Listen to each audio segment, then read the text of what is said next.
BBC. She thanked her supporters both inside Burma and across the world and called for peaceful dialogue with the military junta. She said she wanted to remove the sources of disagreement with the ruling generals. Our World Affairs editor John Simpson secured the interview. He started by asking her if she wanted a velvet revolution like the one in the former Czechoslovakia in 1989. I know it's the most turgid and obvious of questions, and you've been asked it anyway several times in the last few hours, but how does it feel? How does it really feel inside you that you don't have to be restricted to a set of walls, that you can go out and see people, your own people? I've said this before, and I don't know if people really believe me, but it's the absolute truth. I've always felt free. Being shut up in the house didn't make me feel very restricted. I had my books. I was very lucky, after all. It's not like being in prison.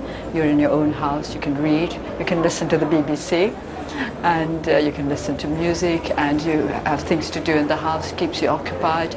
So I never felt I was not free. I suppose you could say that I depended a lot on inner resources. And the main difference now is that I don't seem to have time to breathe now. Everything's happening so quickly, and so much is happening all the time. And so many people want to see you and shake your hand, touch you. It must be also a little bit alarming sometimes, isn't it? The crowds pushing, shoving. No, not alarming. It's very touching. Because I spoke to somebody from the BBC about it last night. A lot of the people who come to greet me and who come to just wish me well, a lot of them are obviously not very well off. And you can see that they have to lead very tough lives. Yet in spite of all their hardships, the happiness for me, the happiness because I'm free, it's very touching. It makes you understand what humility really is.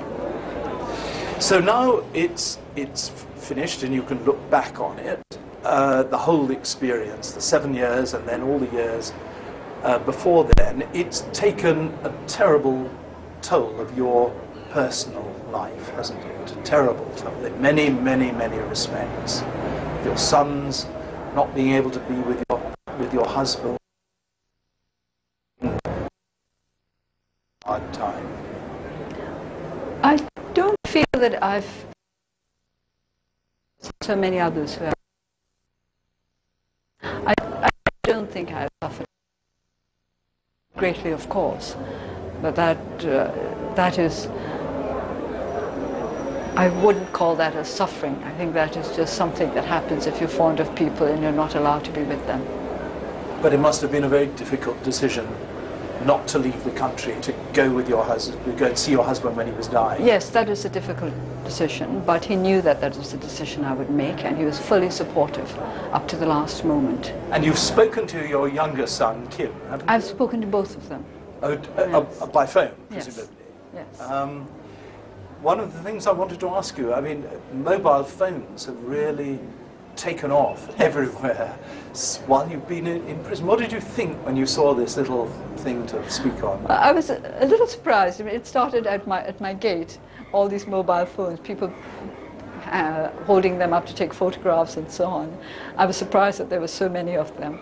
And when I spoke to my son in Bangkok, it was the first time I'd ever handled one, and I didn't really... You've never had a mobile phone? No, I'd seen people.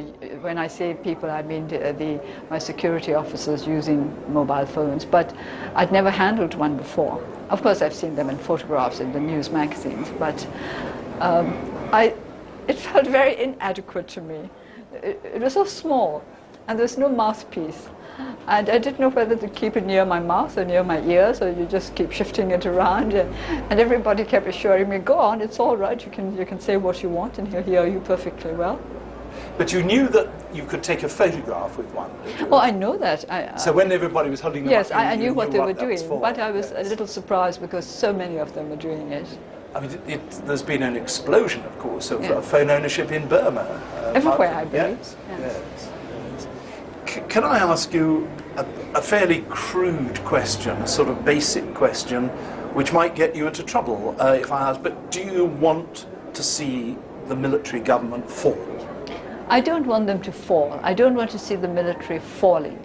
I want to see the military rising to dignified heights of professionalism and true patriotism. And do what? And do what is best for the country and what the people want. I think it's quite obvious what the people want. The people just want better lives based on security and on freedom. I've spoken to a lot of people, and I usually ask them, what is it you want most? And some of them say, I want to be free. Some say I want some sense of security, financial security as well as personal security. So that's what it all comes down to in the end, two things, freedom and security. And this is what needs to be balanced finally in any society. And I think too often the authorities in Burma keep using security as an excuse for depriving the people of the basic freedoms to which they should be entitled. But these changes couldn't come while the military government's in power, could they? I would like the military government to take the initiative. I would like them to be the people who have decided that our country has a right to certain standards of freedom, to certain standards of security. Well, I want them to be the heroes. Why not? It would give them a sense of confidence. It would heal the wounds of the nation. And I think we'd all get on a lot better if they were the ones who brought true democracy to Burma. But of course, things don't always work out like that. You usually have to work for freedom. It's not simply given to you. In some countries there have been what people have called velvet revolutions. Is Burma the kind of country that might have a velvet revolution or something rather tougher and harder? I have to confess that I don't quite associate velvet with the military, but it would be nice if this kind of thing could happen. And apart from the fact that I think it would be nice, I think we also have to try to make this kind of thing happen. Try. Well, I don't know whether, as I say, velvet revolution sounds a little strange, but I mean in the context of the military. But a non-violent revolution, let's put it that way. So. Because a great change means a revolution, whether it's violent or non-violent. And we would like a non-violent, peaceful revolution. If I report, as a result of what you've said, that you're looking for a non-violent revolution, will that get you put back under house arrest again, do you think? I don't quite know how they would interpret the word revolution. I don't know how you are using the word revolution, but for me, revolution simply means radical change, if you like, or noticeable change. A revolution is something that people do notice. It's not something that just goes by quietly. So it will have to be a great change for the better, brought about through non-violent means.